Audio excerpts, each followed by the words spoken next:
What's going on, guys? Gomes here back again on another MLB The Show 19 Diamond Dynasty video. Today we are going to be doing another best players to invest list. Of course, as always, if you guys have not seen my previous ones, basically I go over 5 players that you guys should be investing in, and in turn when their overalls and rarities go up in their respective roster updates, which one is actually coming out this upcoming week, which I will of course have my roster predictions out on Tuesday as always. You guys can invest in these players, and once they go up you can cash them in for tons of profit. A lot of you guys seem to enjoy me doing these, so this is going to be the 4th episode, and as always we have 5 players. This time I believe we actually have 3 pitchers, which normally we have more hitters, but this time we have more pitchers. We are going to start out with the Detroit Tigers. You might not have expected that one, but we are going to start with the Tigers, and we are going to be looking at Matthew Boyd. For the time being, I am going to move myself up here so we can look at attributes. Matthew Boyd this season, we're all going to be looking at the respective season stats. He has a 3.11 ERA, 2.14 OBA, opponent batting average, 1.01 whip, walks and hits per innings pitched, 80 strikeouts and 14 walks. If you look at Matt Boyd, he's a 78 overall right now, only has a 65 hit 9. He has a 2.14 OBA. That is pretty good. I believe that is within the top 15 in all of the MLB amongst qualifiers. So that could right now move up at least like +5, +6, +7. So he could receive a pretty big boost right there. He only has 14 walks, which is not too bad. That could maybe move up a couple points. Then 80 strikeouts as well can move up a couple points on his K9 as well. Just off that basis alone, I think he would have a decent case to go ahead and go gold, but I absolutely think he will be going gold at some point this year. And the really important thing to know about Matthew Boyd is, since Miggy went down to a silver, and yes, there's a chance he could go back, but he's not hitting for any power. His slugging percentage is not even above 400 at this point, so I don't really see that happening. But if he did go up to gold, Miggy, when he was gold, he was going for about 1.5k pretty much the whole time. So Matthew Boyd would be more than just the 1,000 quick sell. So this card would be very good to invest in. Only going for 420 right now. I really suggest that you guys buy some and stock up on him. Over to the hottest team in baseball, the Minnesota Twins. As always, you guys know I live in Minnesota, and they are technically my 2nd or 3rd favorite team. You guys know I'm a Rays fan, tried and true. But Jorge Polanco, you might want to invest in him. Hell, there's a lot of guys for the Twins that you could invest in, but Polanco is a really big one. Versus lefty, he's hitting 333, 476 slug, 1 home run, 3 total extra base hits. That's cool, but look at his righty stats. 346, 46 slug, 8 home runs, 25 total extra base hits. That's really what we're going to be looking at.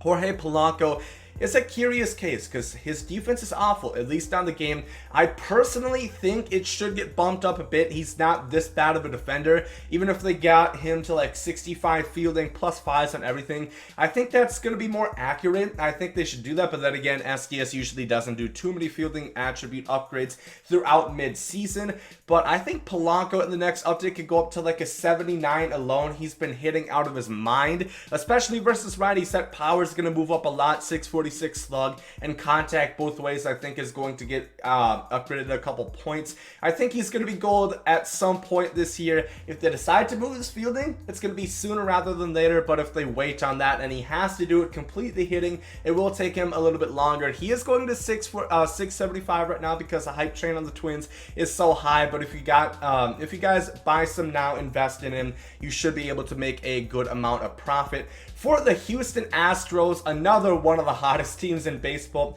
we're going to be looking at their closing pitcher, Roberto Osuna, who I'm a big fan of, at least on the field, not off the field. Of course, you guys remember what happened last year, and I kind of think that might have something to do with like their overall. They don't want to boost them up too fast, too high. He has a 0.81 ERA, 108 OBA, which is absolutely insane. 0.45 whip is even more insane.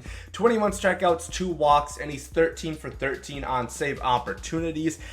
2 walks, and he's pitched like 22 plus innings. I think that could get boosted up even a little bit more. His control should be really, really good. And then his hit 9 as well, a 108 OBA. Come on, that should be at least like 88, 89 at some point, because it's not like he's just been doing this year. He was really good pretty much his whole career with the Blue Jays, and he was good with the Astros last year as well. I think he should be a diamond at some point this year. Of course, you guys know it's the Houston Astros effect, or pretty much the any good team effect. They're going to be playing deep into the postseason, most likely, or at least into the postseason. So he should have plenty of opportunities to showcase his stuff and really say why he should be a diamond this year. So I think he would be a good closer to invest in, and he's one of the best, you know, live series, at least golds right now, relievers gameplay wise, because his pitch repertoire is so good. So I think he's going to be going for more than just like the 5,000 quick sell. He's going to be going for a good amount after he does go diamond. Moving on to 2 players in the National League, we are going to start out with the Chicago Cubs. We're going to be looking at Anthony Rizzo. So Anthony Rizzo is interesting because he, I think at some point, was on my roster downgrade list when I did my roster predictions, but he has since really turned it around. You guys know the last 2-3 years, Anthony Rizzo usually slumps a bit out of the gate, but then turns it around and showcases why he is truly a very good talent still in the MLB. This year versus lefties, he's hitting 211, 395 slugs, so not the best right there, although I don't think they would really touch that. I don't think that's too alarming because that's a smaller sample size, plays left, faces less lefties, so I don't think they're going to move that necessarily. Versus righties, hitting 289, 642 slug, 12 home runs, 21 extra base hits. I think he is due for an upgrade versus righties, and I think that could possibly boost him up to an 84 overall.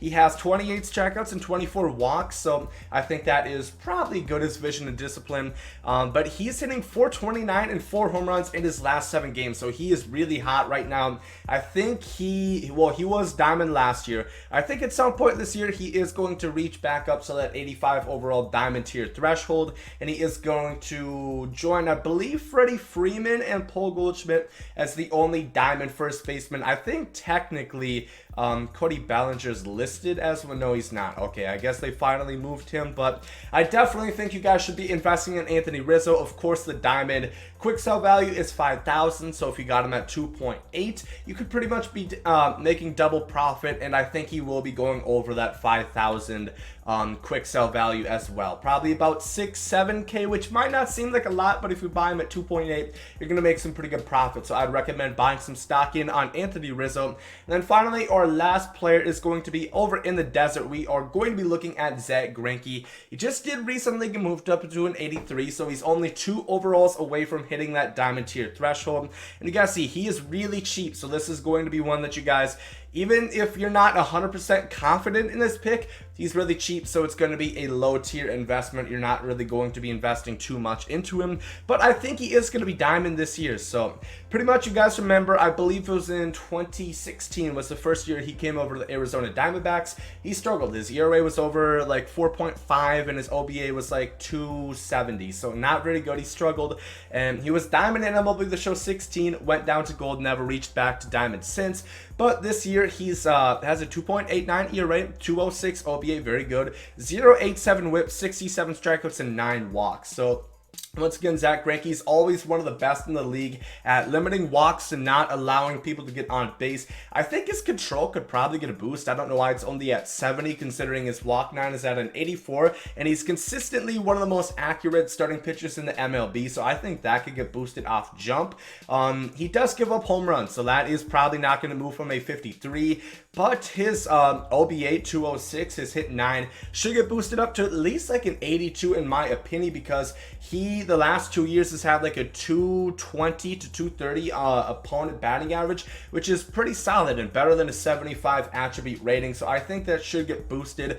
I think he's going to be 85 at least diamond this year at some point. He's just been pitching too good the last couple years, and this year in general really turning it on. The Diamondbacks are kind of surprising. You know, they lost Paul Goldschmidt, AJ Pollock, and Patrick Corbin. A lot of people thought the Diamondbacks were down for the count, but they're really showing that they are still, you know, at least competitive. They could compete for a wild card spot potentially, even though there's a lot of heavy hitters in the National League this year. So it's going to be interesting to see. But Zack Greinke, especially he has that fielding, which a lot of people forget about. Fielding does matter and it does factor into the overall for a starting pitcher or pitchers in general. He has 95 fielding, 92 arm accuracy, so that does kind of boost his overall, which might not be the best gameplay wise because he might not actually seem like an 83 overall right now, but in his case to go diamond, that is something good. So he's going for 1.6 right now. Invest heavily in Zack Greinke. He will be diamond in my opinion at some point this year, and that 5,000 quick sell value, if you get him at 1.6,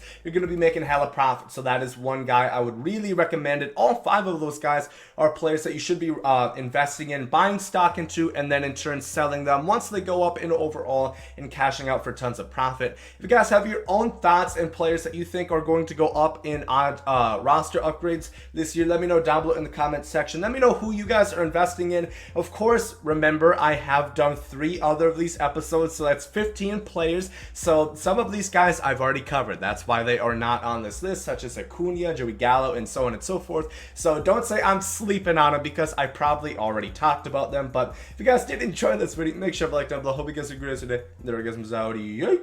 Love is love, and hate is hate. To die is an awesome adventure, and I can hardly wait. Earth is a prison, I need a great escape. You know I'm in my zone when I'm up in outer space. You know I'm in my zone when I'm up in outer space. You know I'm in my zone when I'm up in outer space. You know I'm in my zone. You know I'm in my zone. I took a bite of the glory.